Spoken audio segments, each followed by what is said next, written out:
আসসালামু আলাইকুম। আমরা আসছি একটা ট্রেনিং সেন্টারে, ওয়েল্ডিং ট্রেনিং সেন্টার। এইখানে যে ট্রেনিং সেন্টারের মালিক আপনারা দেখতে পাচ্ছেন, বন্ধু জালাল। তো এই ট্রেনিং সেন্টারকে উদ্দেশ্য করে আমি একটা কন্টেন্ট ক্রিয়েট করতেছি এবং একটা সাক্ষাৎকার পর্ব আছে, একটু দেখতে থাকুন। বটতলা, টেলিফোন নম্বর সব কিছু দেওয়া আছে। এখানে আগে যোগাযোগ করলে আমার পাইবেন।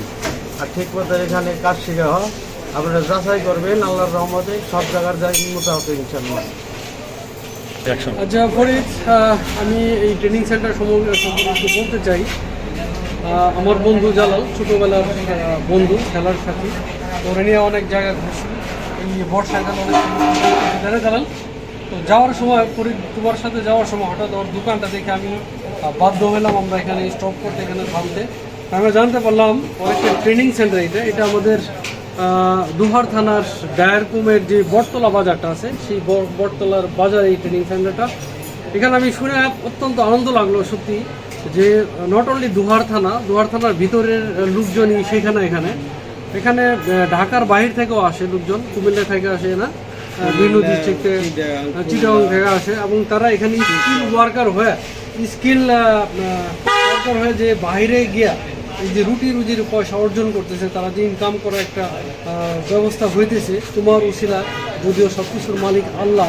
এটা আসলে আমি ভাষায় প্রকাশ করতে পারি, এই কারণে প্রকাশ করতে পারবো না। এই যে ইয়াং ছেলেরা ওরা অবশ্যই লেখাপড়া করছে, কিন্তু আমাদের দেশের যে লেখাপড়া, এই লেখাপড়ায় তো ভাই রুজির ব্যবস্থা হয় না।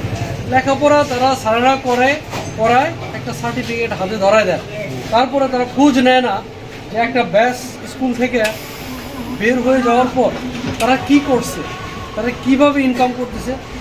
আর তার বাবা মা একটা ছেলেকে যখন পাস করায়, ম্যাট্রিক পাস করায়, বিবিএ করায়, এমবিএ করায়, সেটার বিনিময়ে রিটার্ন কি আসে? খালি তো ইনভেস্ট করে ক্লাস 1 থেকে ডিগ্রি পাস করার পর্যন্ত, বা কেউ আবার ঢাকা কলেজে পড়ে।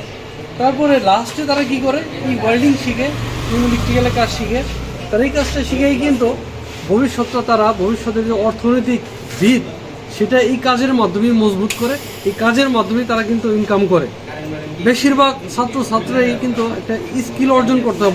বর্তমান কিন্তু আমাদের এই খালি পুঁথিগত বিদ্যায় কাজ হয় না, তাদের স্কিল শিখতে হয়। যেমন ড্রাইভিং শিখতে হয়, ইলেকট্রিক্যালের কাজ শিখতে হয়, ইংলিশ স্পোকেন করতে হয়, তারপরে কম্পিউটারের কাজ শিখতে হয়। স্কিল যেটাকে বলা হয়, যেটা দ্বারা রুজির একটা ব্যবস্থা হয়।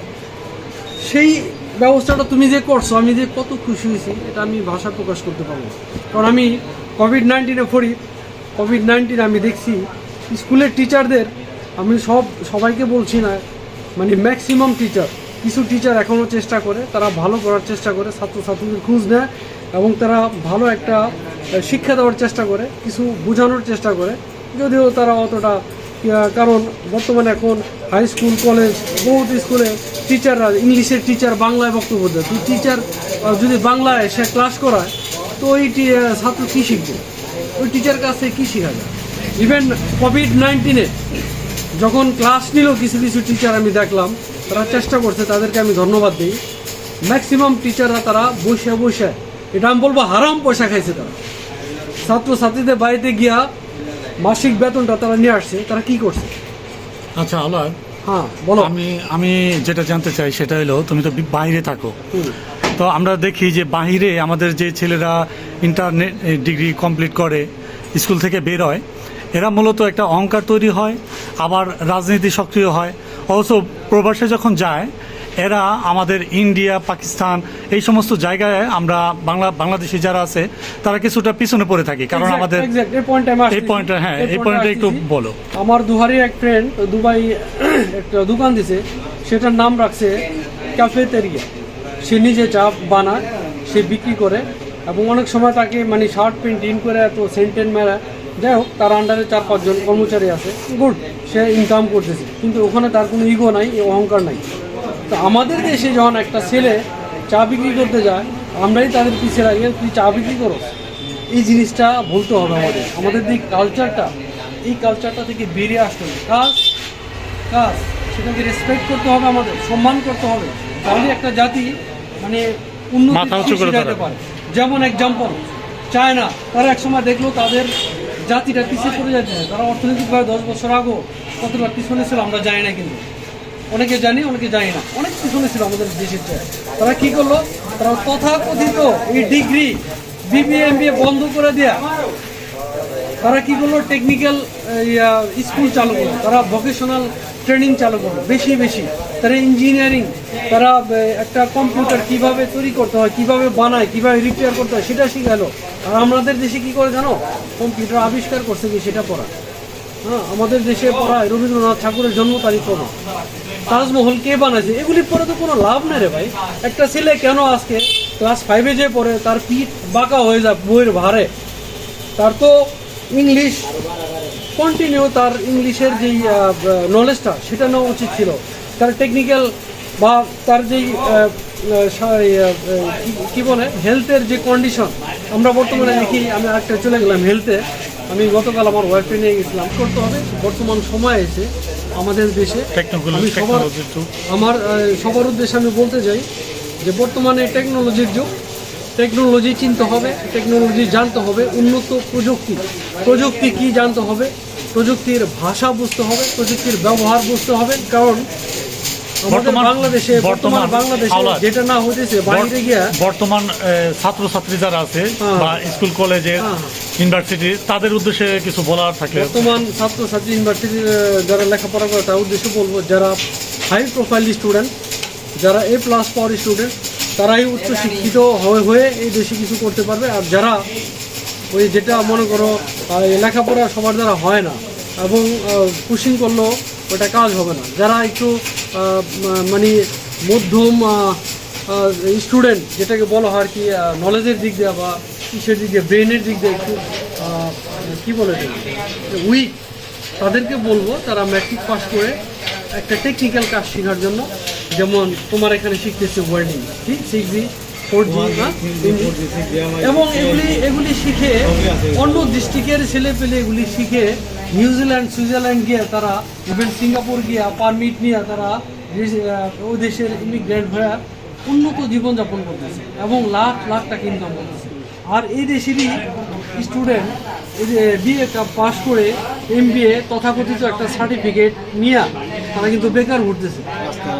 ফলে তুমি এটা ইম্পর্টেন্ট একটা পয়েন্ট, বিএ পাস, ওই ধরনের বিএ পাস আমি চাই না, ওই ধরনের বিবিএ আমি চাই না যে পাস করে চাকরি পাবে না, তারা বেকার ঘুরবে, দেশের একটা বোঝা হয়ে থাকবে।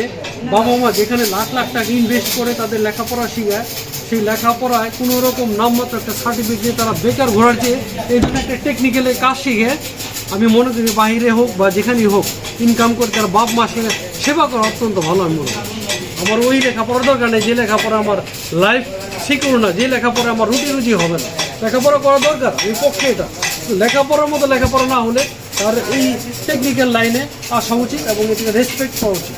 আমরা অনেকে মনে করি ওয়েল্ডার, ইলেকট্রিশিয়ান, প্লাম্বার, ফ্রিল্যান্সার, তবে ফ্রিল্যান্সার একটা জব হতে পারে। দুহারে নাকি এই যে একটা বয়ান আছে যে কাম করি লোহার, আমার বাড়ি দুহার, আমার বাড়ি দুহার। আজকাল এটা বয়ানটা কাটে না, কারণ আমার আপন ভাগিনা দুবাইতে ফায়ারম্যান হিসেবে গেছে, সে এখন কাতার আছে, আশেপাশে অনেক লোক আছে, সিকিউরিটি আছে, সেফটি অফিসার আছে দুবাইতে, কিন্তু তাদের একটা স্কিল দরকার, সেটা হলো কম্পিউটার এবং ইংরেজি। আমিও দুবাই, আলহামদুলিল্লাহ রুজির ব্যবস্থা হয়েছে।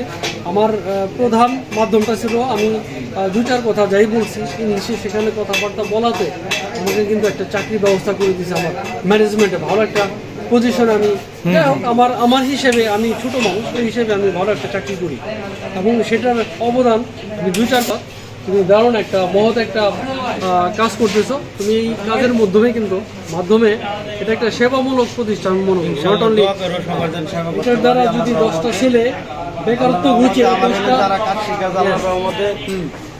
যে কোনো জায়গার আছে, সিটাগাং, খুলনা, বাগেরহাট।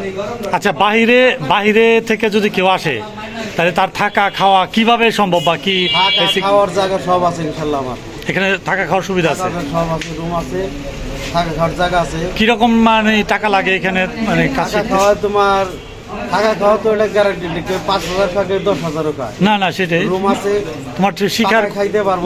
মোট কত টাকা লাগতে পারে, হোটেল কত দিনের কোর্স, কত টাকা লাগবে? তোমার 1G 3G 4G 6G ওটা পয়সা বলে 35,000, 35,000। আচ্ছা আর 6G আর MIG ওটা হলে 60,000। আচ্ছা আর পুরা কমপ্লিট করলে 3G 4G 6G MIG PG ওটা হলে 80,000। আচ্ছা, কত দিনের কোর্স? এটা পুরা কমপ্লিট করলে 4 মাসের কোর্স, 4 মাস। থাকা খাওয়ার লাউটা। আচ্ছা, তো ঠিক আছে, অনেক ধন্যবাদ জালাল এবং ধন্যবাদ আওলাদকে। আমি এখানে শেষ করব। আপনারা স্কিল ডেভেলপ করেন, স্কুলের কলেজের সাথে সাথে প্রশিক্ষণটা নেন, বিদেশে যান এবং নিজেকে এবং বাংলাদেশকে তুলে ধরেন। ধন্যবাদ সবাইকে, আসসালামু আলাইকুম।